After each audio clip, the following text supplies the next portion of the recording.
Hey everyone, I hope you guys are enjoying Monster Hunter Rise Sunbreak in whichever platform you're choosing to play it on.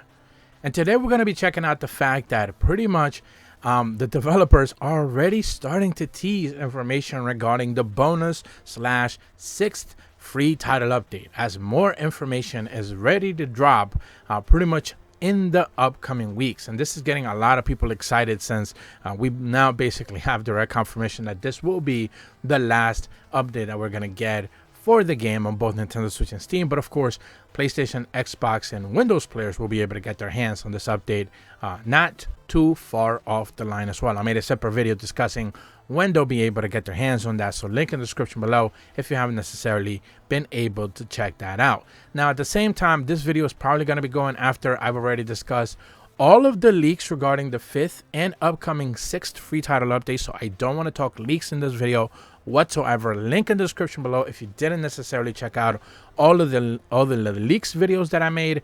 I believe there were 4 in total. I spoke originally about which event quests we're getting as part of the 5th free title update. I spoke regarding which monsters are going to be part of this bonus 6th free title update. We spoke about what type of hazard quests we're getting as part of the 6th free title update, and eventually what type of other changes we can expect. And regarding those specific changes for the 6th free title update, this is one that director Suzuki is starting to take to social media on and will begin to tease. Remember that the bonus / 6th free title update will most likely end up dropping somewhere around the 3rd week of June, and we are not too far off from that specific date.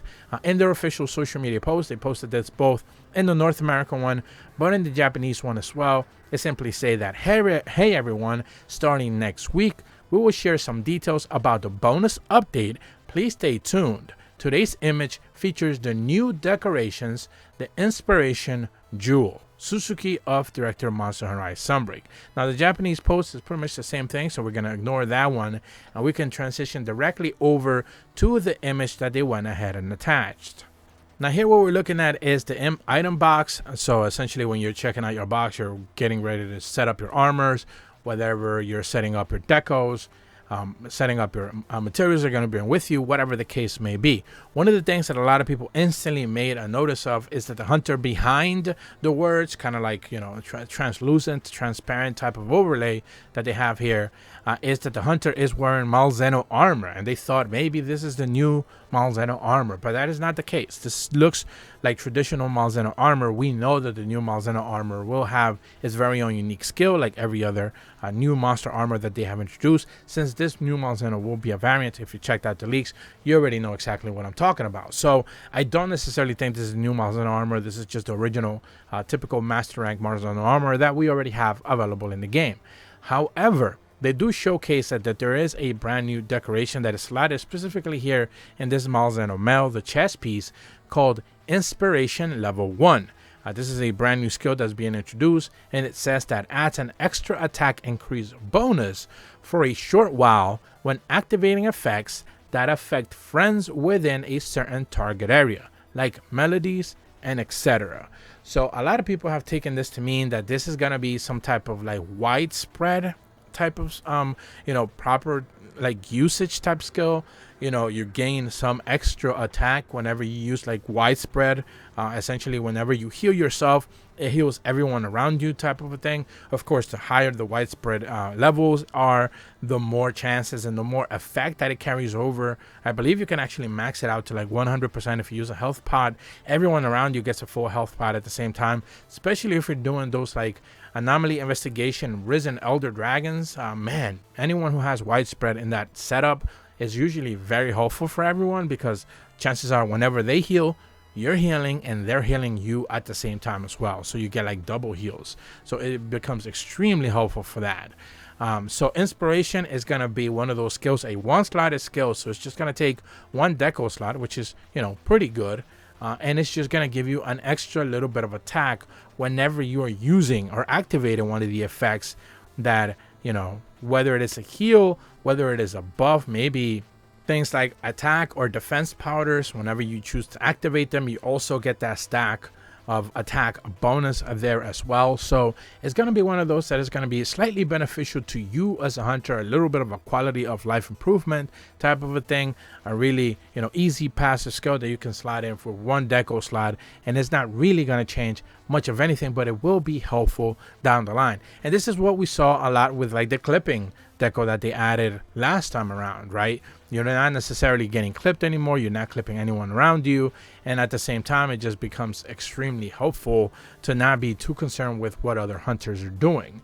It would be nice if they give us one, maybe mitigates wars, mitigates tremors, mitigates wind. There's already skills that do that, but they're kind of like not necessarily all that good. Maybe one new skill that encompasses all of those together, so it gives you like a lot of resistances towards weaker monsters, so they don't necessarily bother you with their tremors, they don't necessarily bother you with their roars.